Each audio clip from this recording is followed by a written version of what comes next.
Hello everyone. जो next topic हमने study करना है क्वांटम मैकेनिक्स में, दैट इज़ स्टोरिंगर वेव इक्वेशन। अब जो आपके पास क्वांटम मैकेनिक्स है, हमें पता है वो बेस्ड है किसके ऊपर, प्लैंक्स ट्रेडिशन लॉ के ऊपर, हाइजेनबर्ग अनसर्टेनिटी प्रिंसिपल, और जो डी ब्रोगली कंसेप्ट था मैटर वेव्स का कि जो पार्टिकल्स के पास वेव नेचर भी होता है और पार्टिकल नेचर भी होता है। तो सिमिलरली स्टोरिंगर वेव इक्वेशन क्या है, जो माइक्रोस्कोपिक पार्टिकल्स हैं उनके वेव नेचर को क्या करते हैं, कंसिडर करते हैं। दैट मीन्स हमारे पास जो इलेक्ट्रॉन वेव है वो आपके पास क्या है, वो किस टाइप से होगी, वो इस टाइप से क्या होती है, एक स्टेशनरी वेव की फॉर्म में उसको एक्सप्लेन करता है। लाइक हमारे पास एक स्ट्रेच स्ट्रिंग हो गया, तो स्ट्रेच स्ट्रिंग में क्या होता है, इस टाइप से हम डिफाइन कर सकते हैं। उसमें जहाँ पर ये जो है, ये आपके पास क्रस्ट डिफाइन करता है, ये ट्रफ डिफाइन करता है, और ये आपके पास क्या डिफाइन करता है, एम्पलीट्यूड ऑफ दी। सो जो हमारे पास क्या आती है, स्टोरिंगर वेव इक्वेशन आती है जो माइक्रोस्कोपिक पार्टिकल्स के वेव नेचर कंसिडर करता है। That is equal to curl two psi upon curl x square plus curl two psi upon curl y square plus curl two psi upon curl z square plus 8 pi square m upon x square E minus V psi is equal to 0। जहाँ पर जो साई है वो denote करता है wave function को। जो x y Z है वो आपके पास 3 डायमेंशन में कोऑर्डिनेशन है जो हम यूज़ करते हैं किसी भी पार्टिकल की पोजीशन को स्पेसिफाई करने के लिए कि एक्स कोऑर्डिनेट्स की क्या वैल्यू है, वाई में कितनी है, जेड में कितनी है। दूसरा आपके पास पाई कांस्टेंट है, एम जो है वो मास है पार्टिकल का, एच क्या है, प्लैंक्स कांस्टेंट है, E is what, it is the total energy, it is the total energy produced by that particle, and V is what, it is the potential energy. तो ये आपके पास स्टोरिंगर वेव इक्वेशन है जो आपके पास 3 dimension में particle की wave motion को explain करती है। And it is very important क्योंकि हमने जो इसके बाद टॉपिक स्टडी करने हैं वो प्योरली इसी पे क्या होते हैं, बेस्ड होते हैं। अब ये आपके पास क्या है, इट्स अ सेकेंड ऑर्डर, यहाँ पर पता लगना है, it's a second order partial differential equation, partial differential equation. That means mathematics में जब भी हमारे पास इस टाइप की क्या आती है, पार्शियल डिफरेंशियल इक्वेशन आती हैं सेकेंड ऑर्डर, उसके काफ़ी सारे सॉल्यूशंस एग्जिस्ट करते हैं, लेकिन हम सिर्फ उन्हीं सॉल्यूशंस को क्या करते हैं, मानते हैं जो आपके पास एक पर्टिकुलर वैल्यू को क्या करते हैं, देते हैं। सो नेक्स्ट टॉपिक जो हमारे पास इसमें आता है that is eigen values and eigen functions, and eigen functions किसके, वेव, और इसको हम बोलते हैं वेव फंक्शंस। तो ये हमने स्टडी करना है। तो जैसा कि मैंने आपको बताया कि हमने यहाँ पर मैटर जो पार्टिकल है उसको क्या कंसिडर किया, उसके वेव बिहेवियर को हम डिस्कस कर रहे हैं जो हमारे पास second order differential equation form में एक रिजल्ट दे रहा है। तो अगर हम अपने पार्टिकल को एक स्ट्रेच वेव की स्टेशनरी वेव की फॉर्म में ले लेते हैं, जैसे स्ट्रेच्ड रिंग में होता है, तो जो एम्पलीट्यूड होगा फंक्शन का, जैसे अगर इसको हम एफ से डिनोट करें, उसकी सिग्निफिकेंस तभी होगी जब उसके पास डेफिनेट वैल्यू होती है लैम्डा की। दैट मीन्स आपके पास ये जो आपके पास फंक्शन है वो कब आपके पास ये कंडीशंस को फॉलो करेगा। तो सबसे पहला क्या है, एफ एक्स क्या है, यहाँ पर एफ एक्स हमारे पास क्या है, amplitude, it's the amplitude wave function. तो इसकी वैल्यू आपके पास क्या होती है, अगर हम बात कर रहे हैं कि हमारे पास एक स्टेशनरी क्या है, स्टेशनरी वेव है इन अ स्ट्रेच रिंग, तो उस केस में हमारे पास क्या होगा कि सबसे पहले तो जो एफ एक्स है उसकी वैल्यू क्यों होनी चाहिए, single, it must be single valued, single value हो। दूसरा वो क्या हो, फाइनाइट हो, मतलब हर एक पॉइंट पे जो वाइब्रेटिंग स्ट्रिंग है उसमें आपके पास क्या है, एम्पलीट्यूड की एक डेफिनेट वैल्यू होती है, ये नहीं कि कुछ भी हो रहा है, एक डेफिनेट वैल्यू। दूसरा आपके पास क्या है, जो एफ एक्स है उसकी वैल्यू 0 होनी चाहिए at the end of strings. Means यहाँ पर आपके पास और यहाँ पर आपके पास वैल्यूज़ की होनी चाहिए, वो 0 होनी चाहिए उस वेव फंक्शन की। तो जैसे हमने एक स्ट्रेच्ड स्ट्रिंग के में स्टेशनरी वेव लेके एक्सप्लेन किया कि एफ एक्स जो एम्पलीट्यूड है वो कैसे बिहेव करता है, सिमिलरली हम क्या कर सकते हैं, जो स्टोरिंगर वेव इक्वेशन है, क्योंकि वो एक सेकंड ऑर्डर डिफरेंशियल इक्वेशन है, तो इसके भी काफ़ी सारे सोल्यूशंस हो सकते हैं जिसमें हमें जो एम्पलीट्यूड फंक्शन हमारा है यहाँ पर वो साई है, उसकी वैल्यूज़ हम निकाल सकते हैं। लेकिन हम साई की उन्हीं वैल्यूज़ को एक्सेप्ट करेंगे, उन्हीं को सिग्निफिकेंट मानेंगे जो टोटल वैल्यू को, जो टोटल एनर्जी है उसको क्या करेंगे, कॉन्ट्रीब्यूट करेंगे। So similarly Schrödinger wave equation can have many solutions, but only those solutions are acceptable or have significance which क्या होगी, जिसके पास जो कॉरस्पॉन्ड करेगा कुछ definite value, which correspond to some definite values of the total energy, अब हम यहाँ पर ये बात क्यों कर रहे हैं, क्योंकि जो मेरे पास सेकेंड श्रोडिंगर वेव इक्वेशन है वो क्या है, it is curl two psi upon curl x square plus curl two psi upon curl y square plus curl two psi upon curl z square plus 8 pi square m upon x square E minus V psi is equal to 0। अब यहाँ पर इस equation से हम निकाल क्या रहे हैं, या तो हम यहाँ से एनर्जी की वैल्यू निकाल रहे हैं या हम यहाँ से क्या करेंगे, वेव फंक्शंस की वैल्यू निकाल रहे हैं। तो हम उस टोटल एनर्जी में ये वेव फंक्शन अपना कितना कॉन्ट्रीब्यूशन दे रहा है उसकी डेफिनेट वैल्यूज़ की बात कर रहे हैं, ना कि कोई भी वैल्यू।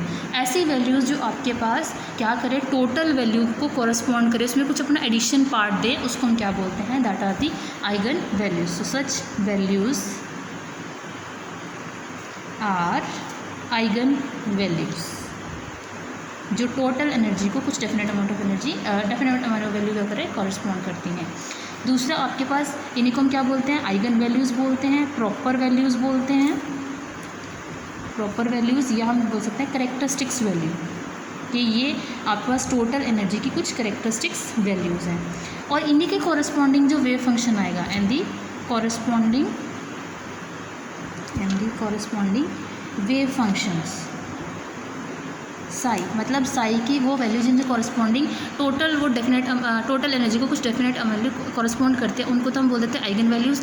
अब ये भी तो वेव फंक्शन आपके पास एक ऐसी वैल्यू दे रहा है जो टोटल को कंट्रीब्यूट कर रहा है, जिसका मतलब ये जो पास वेव फंक्शंस है जिसकी वजह से टोटल आइगन वैल्यू आ रही है, उसको हम क्या बोलेंगे, उसका eigen wave function. So the corresponding wave function is eigen function. अब क्योंकि हमने इसको एक स्टेशनरी वेव के साथ कंसीडर किया है, कंपेयर किया है, जो आपके पास एक स्ट्रेच स्ट्रिंग में होता है, तो हमारे पास क्या होगी, ये जो डेफिनेट वैल्यूज़ हैं उनको हम कैसे लिखते हैं। सो आपके पास इसमें क्या होगा, सबसे पहले जो आएगा कि जो साई है that must be single value, Sai की एक सिंगल वैल्यू होनी चाहिए, जो कि क्या होनी चाहिए, दूसरा फाइनाइट होना चाहिए। मतलब हमारे पास काफ़ी सारे वेरिएबल हैं यहाँ पर, जैसे एक्स वाई और जेड, तो सिर्फ एक ही डेफिनेट वैल्यू होनी चाहिए वेव फंक्शन साई की। दूसरा जो आपके पास साई है वो कॉन्टीन्यूस होना चाहिए, साई मस्ट बी कॉन्टीन्यूस, कोई भी फ्लक्चुएशन नहीं आनी चाहिए इमीडिएट, ठीक है। तीसरा आपके पास फैक्टर क्या है कि Sai must be zero at infinity. अगर मेरे पास जो वेव है वो इन्फिनिटी को अप्रोच करते हैं तो मुझे वहाँ पर वेव फंक्शन को ज़ीरो कंसिडर करना पड़ेगा। अब एक ऐसा वेव फंक्शन जो क्या हो, सिंगल वैल्यूड हो, फाइनाइट हो, कॉन्टीन्यूस हो और ज़ीरो हो जाए इन्फिनिटी पे, उसको हम क्या बोलते हैं, well behave function. So functions of about type means जो हमारे पास ये तीन प्रॉपर्टीज़ हमने स्टडी करी है, is well behaved, it's well behaved और इट्स प्रॉपर फंक्शन। तो अब इससे हमें कंक्लूजन्स क्या मिले हैं, ये जो हमने अभी स्टडी किया कि श्रोडिंगर वेव इक्वेशन के काफ़ी सारे सॉल्यूशंस हैं, लेकिन हम उन्हीं को कंसिडर कर रहे हैं जो टोटल वैल्यू को क्या कर रहे हैं, कंट्रीब्यूट कर रहे हैं। तो उससे हमारे पास क्या है कि क्वांटम मैकेनिक्स में सिर्फ वही वेव फंक्शन एक्सेप्टेबल होंगे जो सिंगल वैल्यूड होंगे, जो कॉन्टीन्यूस होंगे और जो एक फाइनाइट वैल्यू देते हैं गिवन रेंज में। अब जो हमारे पास वेव है उसके तो हमारे पास काफ़ी सारे फंक्शंस होते हैं, जैसे साइन हो गया, कोस हो गया, टेन हो गया, तो हम उनकी कौन सी वैल्यूज़ को कंसिडर करेंगे।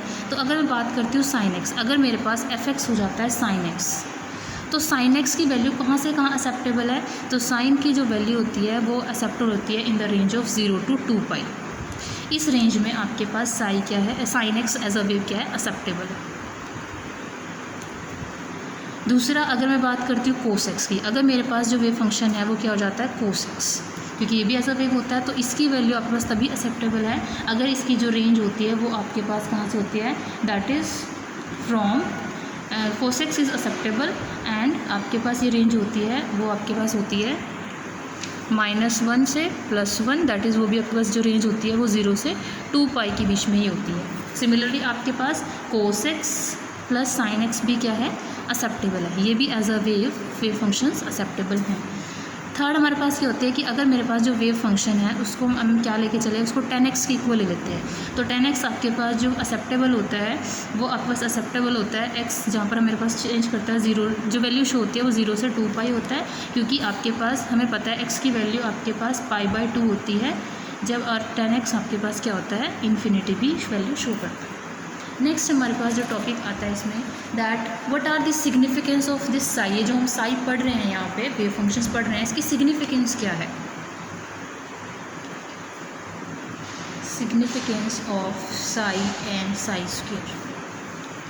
अब मेरे पास जो साई है वो एक एम्पलीट्यूड फंक्शन है, इट्स एन एम्पलीट्यूड फंक्शन। अब ये आपके पास क्या है, ये किसी भी टाइम पे जब कोऑर्डिनेट होते हैं इलेक्ट्रॉन के एक्स वाई जेड, उस टाइम पे उसका एम्पलीट्यूड बताता है। लेकिन नेक्स्ट बोर्ड ने हमें बताया था कि जैसे जो लाइट होती है वो जो साइन होता है उसमें जो आपके पास एम्पलीट्यूड होता है, एम्पलीट्यूड का स्क्वायर होता है according to Max Born. Max Born के अकॉर्डिंग आपके पास जो लाइट वेव्स होती हैं, किनके लिए, लाइट और साउंड वेव, उसमें जो एम्पलीट्यूड होता है वो आपके पास क्या बताता है, वो इंटेंसिटी बताता है उस लाइट वेव की और साउंड वेव की। सिमिलरली अगर हम यहाँ पर करें इलेक्ट्रॉन वेव की बात, तो मेरे पास सिमिलरली फॉर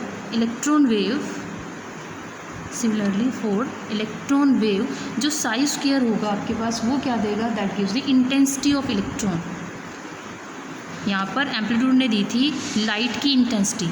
अब क्योंकि हम बात कर रहे हैं इलेक्ट्रॉन एज अ वेव, तो उस टाइम पे जो साई स्क्वायर है वो हमें देगा intensity of electron at any point in the space. लेकिन हमें पता है हाइजेनबर्ग अनसर्टेनिटी प्रिंसिपल के अकॉर्डिंग कि जो इंटेंसिटी होती है इलेक्ट्रॉन की किसी भी पॉइंट पे, वो आपके पास क्या होती है, that is the probability of finding that electron at that particular point. तो इसका मतलब क्या, आपके पास 10 बाय हाइजेनबर्ग व्हाट हैपन, जो आपके पास साई स्क्वायर है, it gives the probability of finding the electron at that point. जिस पॉइंट की हम बात कर रहे हैं उस पॉइंट पे जिसकी प्रोबेबिलिटी बताएगा। दैट मीन्स अब हमें पता है साई स्क्वायर को हमने बताया कि साई स्क्वायर हमें इंटेंसिटी बता रहा है इलेक्ट्रॉन वेव की।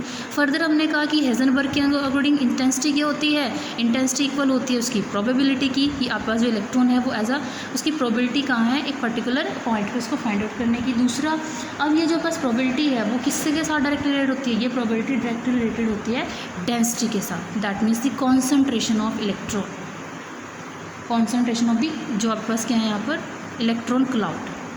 अब हमें पता है कि एक एटम के अंदर इलेक्ट्रॉन का जो इलेक्ट्रॉन क्लाउड है वो क्या होता है, वो न्यूक्लियस के अराउंड क्या होता है, एक ऐसे पॉइंट्स होते हैं जो उसके अंदर होते हैं, that means this are the orbital. Electron को न्यूक्लियस के अराउंड लोकेट करने के लिए जो पॉइंट्स होते हैं, ये कहीं भी किसी भी सराउंडिंग, उनको हम क्या बोलते हैं, ऑर्बिटल। इसी वजह से इसी वेव फंक्शन को हम क्या बोलते हैं, that is its orbital wave function. So psi is orbital wave function और atomic orbital known as atomic orbital. Because Bohr ने तो ये कहा था कि जो इलेक्ट्रॉन होते हैं वो न्यूक्लियस के अराउंड एक सर्कुलर पाथ में क्या करते हैं, रिवॉल्व करते हैं। लेकिन ऑर्बिटल क्या होता है, इट्स अ ऑर्बिट। ये जो सर्कुलर पाथ है ये एक ऑर्बिट होता है, और ऑर्बिटल क्या है कि न्यूक्लियस के अराउंड कहीं भी इलेक्ट्रॉन को फाइंड आउट करने की टेंडेंसी। ठीक है, अब हमारे पास साई क्या है, क्योंकि सेकेंड ऑर्डर इक्वेशन है श्रोडिंगर वेव इक्वेशन, तो उसकी वैल्यू आपके पास क्या आ सकती है, साई की वैल्यू आपके पास रियल आ सकती है, वो आपके पास इमेजिनरी वैल्यू भी आ सकती है। लेकिन मुझे इलेक्ट्रॉन को फाइंड आउट करना है तो वहाँ पर मेरे पास वैल्यू इमेजिनरी नहीं हो सकती। इसका मतलब साई क्या होना चाहिए, साई मस्ट बी फाइनाइट। अभी मैंने बताया था साई मस्ट बी फाइनाइट। ये आपके पास इमेजिनरी वैल्यू को फाइंड नहीं करना चाहिए। इसीलिए हमें क्या करना होता है, साई को हम ना कंसिडर करके क्या लेके चलते हैं, साई इंटू साई स्टार, जिसे को हम क्या बोलते हैं, that is Sai square, that is the probability density. अब यहाँ पर साई क्या है, साई अगर मेरे पास एक्चुअल वेव फंक्शन है, ये मेरे पास एक्चुअल वेव फंक्शन बता रहा है, तो साई स्टार इसका क्या होता है, that is the complex conjugate. It's the complex conjugate means अगर मेरे पास सपोज करते हैं कि साई की वैल्यू क्या आ गई है, आयोटा आ गई है। अगर मेरे पास साई आयोटा आ रहा है तो साई स्टार मेरे पास कितना हो जाएगा, माइनस आयोटा। बट मुझे इलेक्ट्रॉन की प्रोबेबिलिटी को बताने के लिए फॉर्मूला क्या यूज़ करना है, I have to use psi square. तो साई स्क्वायर है क्या, it is psi into psi star, that means iota into minus iota. तो ये आपके पास कितना हो जाएगा, it is minus iota square, and आपको पता है iota square is equal to -1, so it is -1 into -1। तो आपके पास ये वैल्यू आ जाएगी, एक रियल वैल्यू उसको ये क्या करते हैं, अप्रोच। इसीलिए हम क्या करते हैं, मतलब साई जो आपके पास है उसकी एज सच कोई भी यूटिलिटी नहीं है, लेकिन साई स्क्वायर की यहाँ पर यूटिलिटी है।